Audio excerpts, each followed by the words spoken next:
just past the news. Our voices thin, the seconds few. Didn't say it all, Lord knows we tried. We left the rest between the lines. You asked, will I see you again? We said, someday, but not when. Truth stood silent on the wire, as if goodbye could still mean a lie.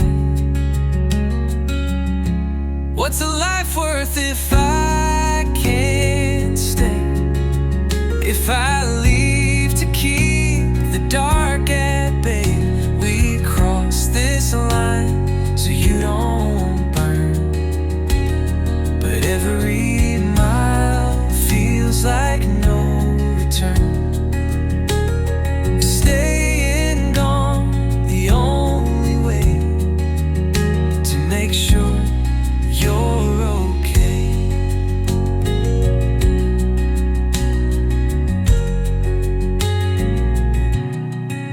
You said, be safe, just fight, but live.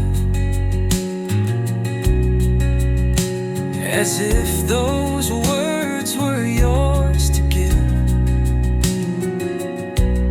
As if survival came for free and didn't steal a piece of me. No hug, no hand, no final scene. Just static hum where love had been.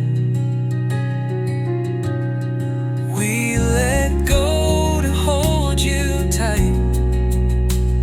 and vanish just to keep you in the light.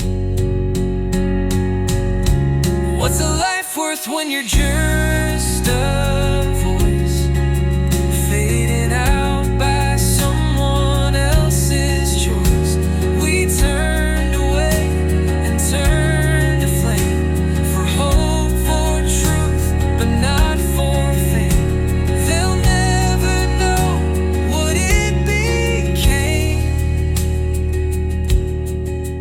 The last call in your name. We love you more than places stay. So we walked into the fire anyway.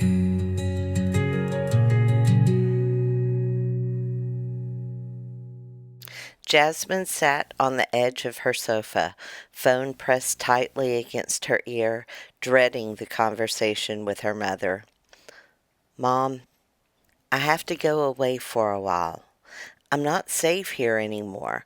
I'll do everything I can to come back. I love you.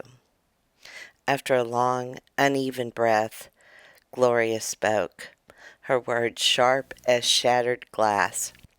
Jasmine, I saw Ted Cruz and Greg Abbott burn a woman alive 2 days ago in Bonham Square.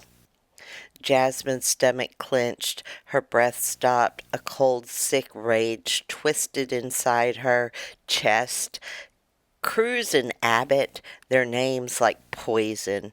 She hated them, hated what they'd done to Texas, to her people. Her voice was barely a whisper. What happened? Gloria's words tumbled out, jagged and haunted.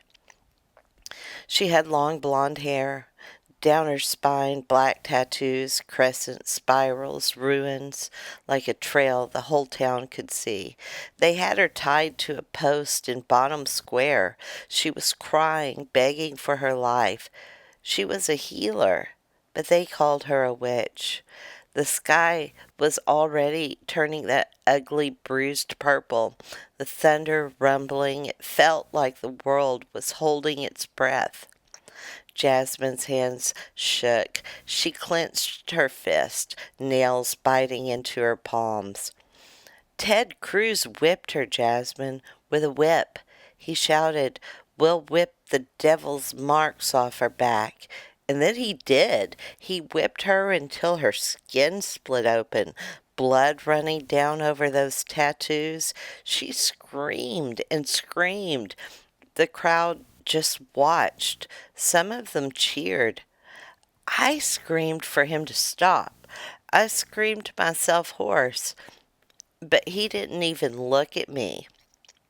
Jasmine's visions blurred with tears. She wanted to tear something apart.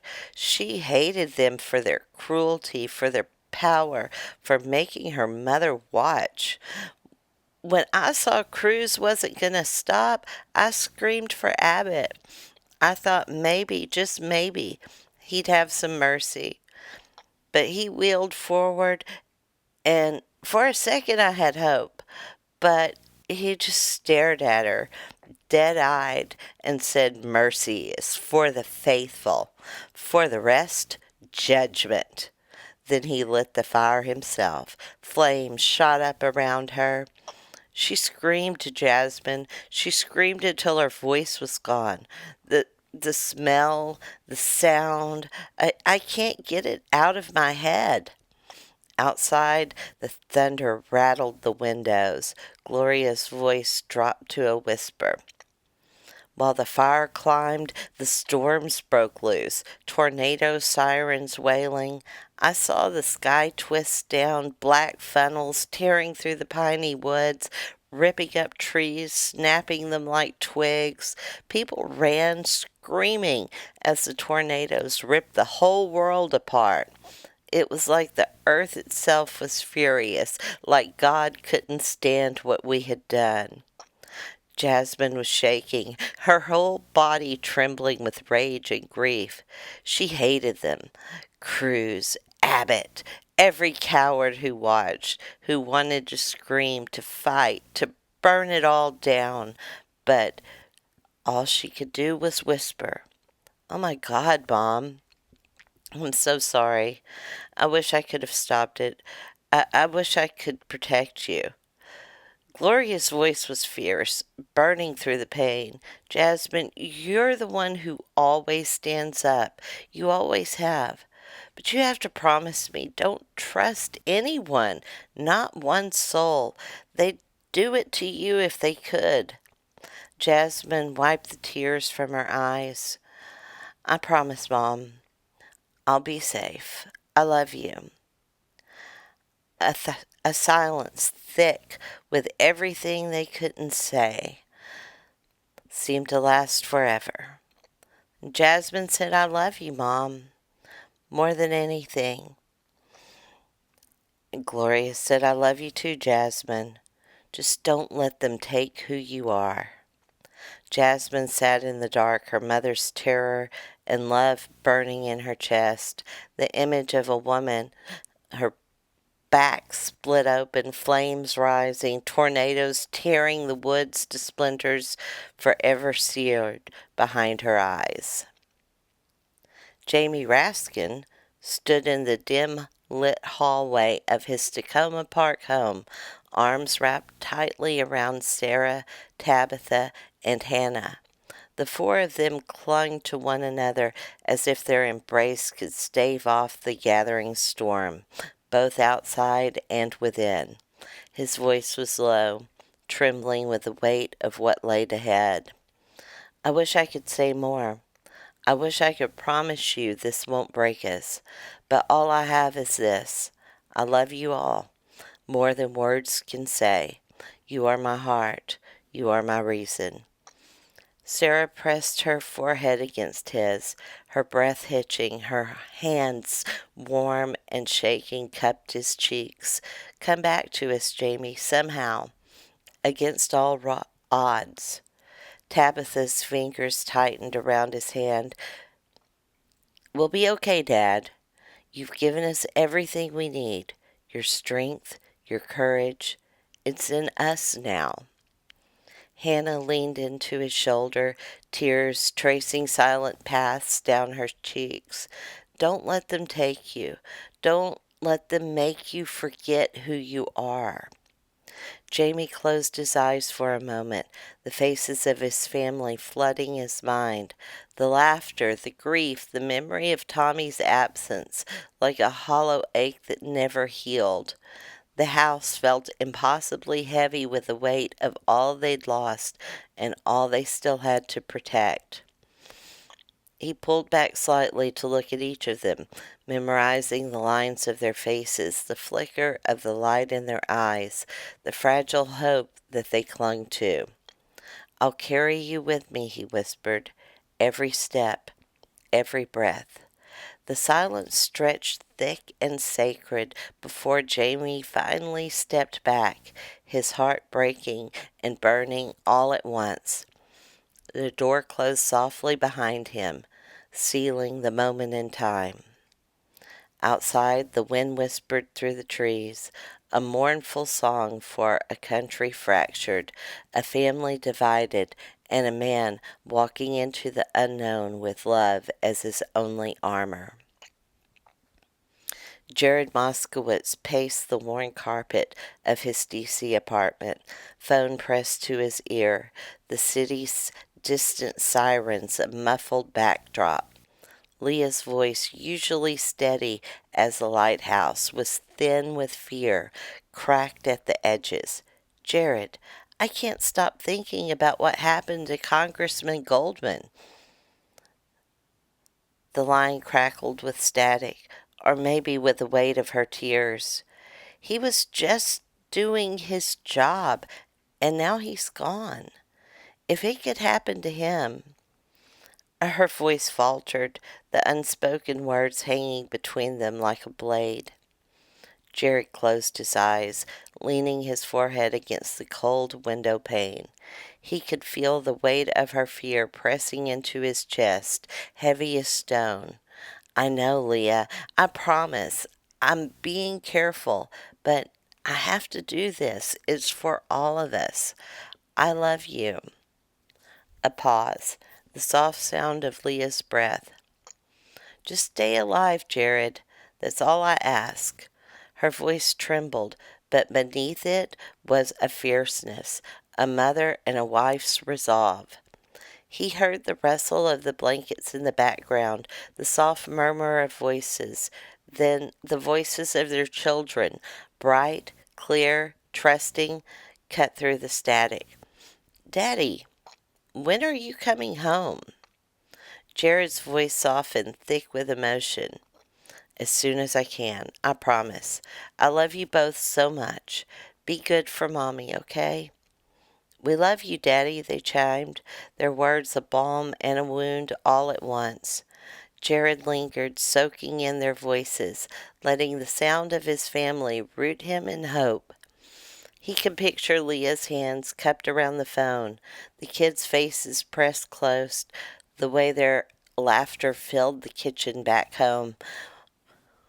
When the call ended, the silence in his apartment was deafening. He stood still for a long moment, hands shaking, the reality of what was about to risk settling over him like a cold rain. The image of Congressman Goldman's empty seat shot through the heart on Capitol Hill. The fear in Leah's voice, all of it pressed in, threatening to drown him. But then he straightened, rolled his shoulders, gathered his things. He slipped on his jacket, checked his bag, and paused at the door.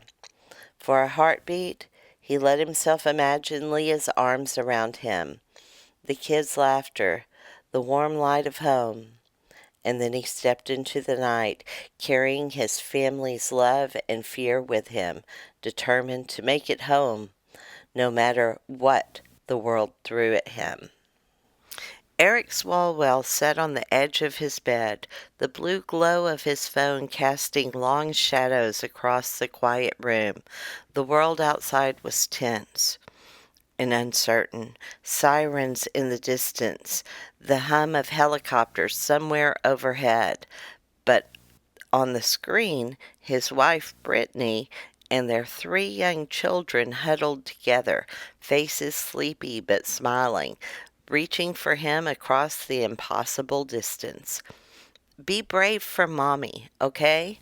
Eric whispered, his voice thick with emotion. "I love you all so much, more than anything." Brittany pressed her hand to the screen, her eyes shining with unshed tears. "We love you, Eric. Come back to us." She hesitated, her lips trembling, then continued, her voice barely above a whisper. "I can't stop thinking about what happened to Governor Newsom, shot in broad daylight on the steps of the state capitol. If they could do that to him, someone so public and powerful, so protected, I'm terrified they'll come after you next. Promise me you'll be careful. Promise me you'll come home." Eric swallowed hard. The image of Newsom's murder, his blood dripping on the marble steps, the chaos, the silence after the gunshots flashing through his mind. The fear in Brittany's eyes was a mirror of his own. He wanted to reach through the screen, to hold her, to shield her and the kids from the world outside. "I promise," he said softly, forcing a smile for his family's sake. "I'll do everything I can to come back to you." The kids waved, little hands pressed against the glass, their innocence a stark contrast to the danger that pressed in from all sides. "We love you, Daddy," they chimed, voices bright, not yet touched by the darkness that haunted their parents. Brittany wiped her eyes, then drew the children close, her arms a fragile wall against the world. "We'll be waiting for you," she said, her voice steady now, a mother's vow. Eric nodded, memorizing every detail. The curve of Brittany's smile, the way the kids leaned into her, the hope in their eyes. He wanted to freeze this moment, to carry it with him like armor. When the call ended, the silence in the room was absolute. Eric sat for a long moment, staring at the empty screen, feeling the weight of Brittany's fear, the specter of violence, the promise that he'd just made. He pressed his fist to his eyes, willing himself not to break. Then slowly he stood. He gathered his things, checked the locks, and paused the door. For a moment he let himself imagine the warmth of home, the laughter, the light. Then he stepped into the night, carrying his family's love and hope with him, every step a promise to return. Tim Walls sat on the edge of a narrow bed in a dim safe house, the weight of his moment pressing down on him like a stone. The room smelled of old wood and dampness, everything temporary, everything uncertain.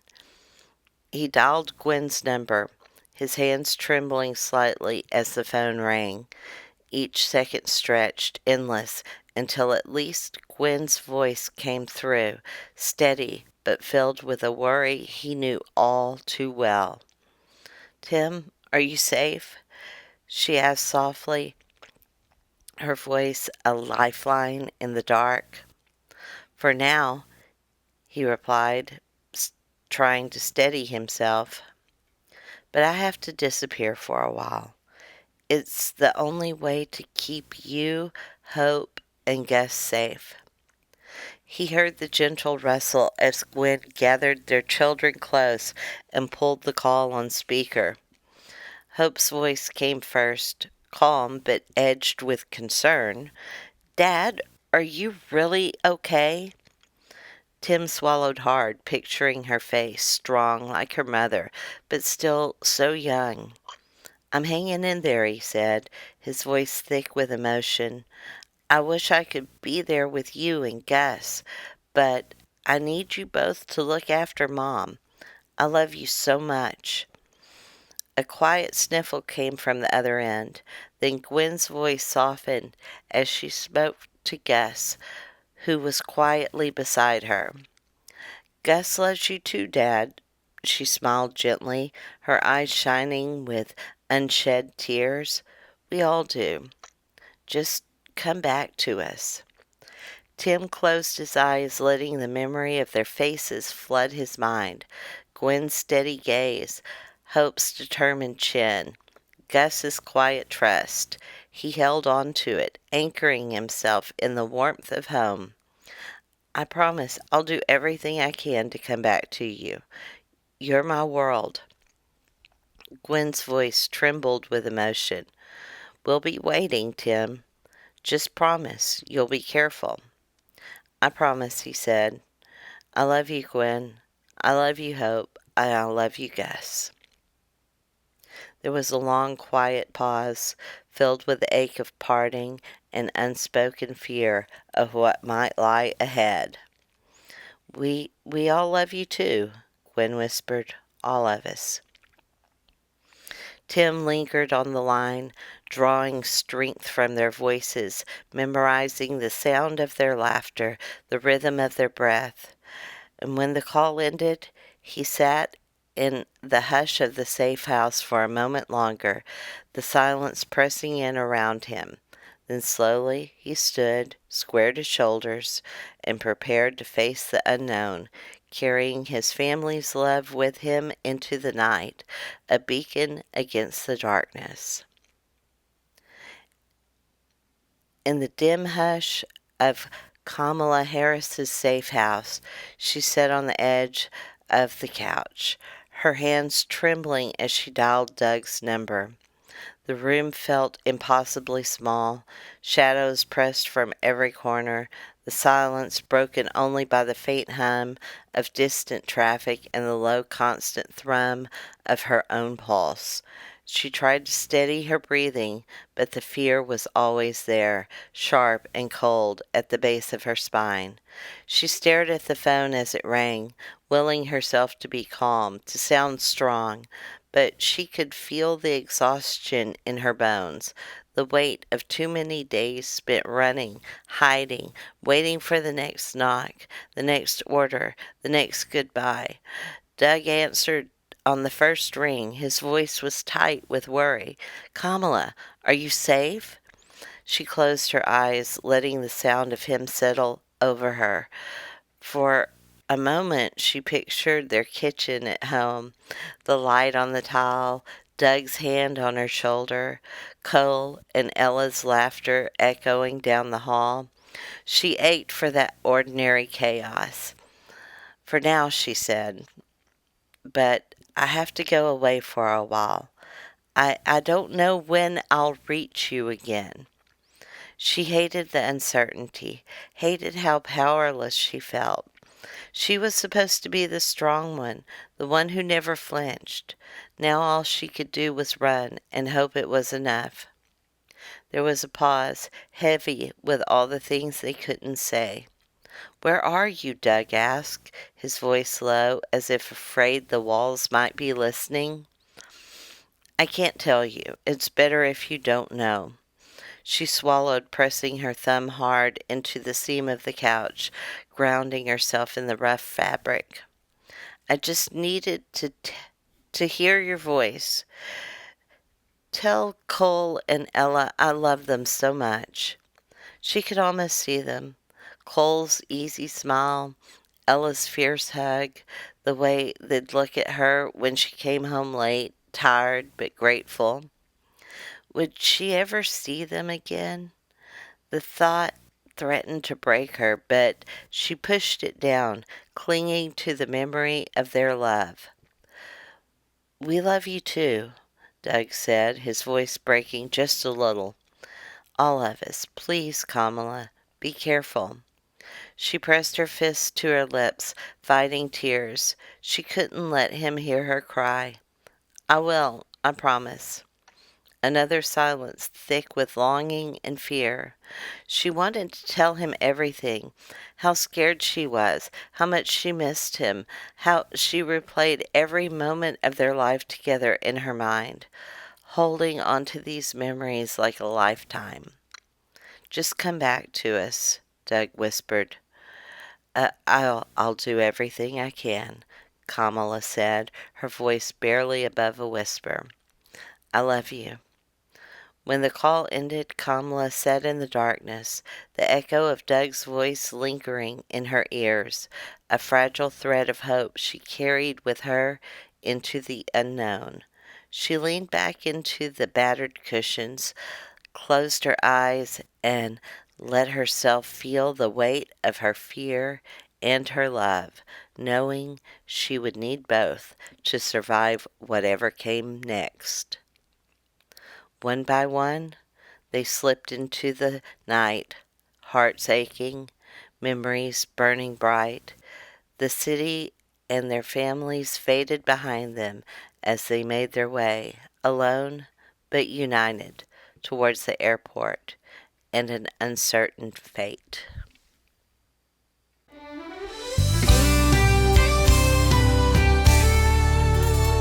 I'm leaving in the night, though my heart wants to stay. Can't keep you safe if I'm caught in their way. I whisper I love you through tears in my eyes. This goodbye is the only way we both survive. Farewell to stay alive. I'll carry you inside. We may be scattered by the storm, but love will be our guide. The road is long and fear is near, but hope still holds the line. I say goodbye today, so we'll be together in another time.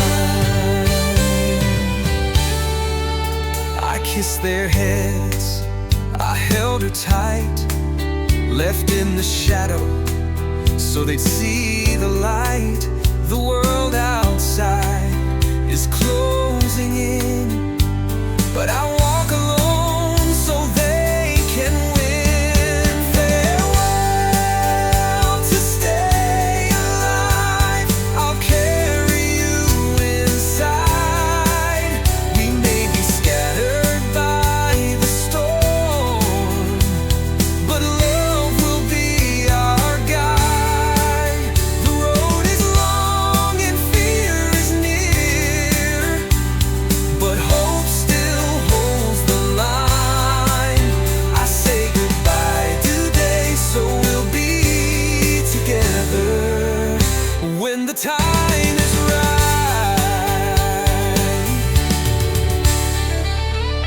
This ain't surrender, this ain't the end. This is a mother's prayer, a vow we send. It's not goodbye forever, just a vow to return. When the fire is gone and the bridges no longer burn.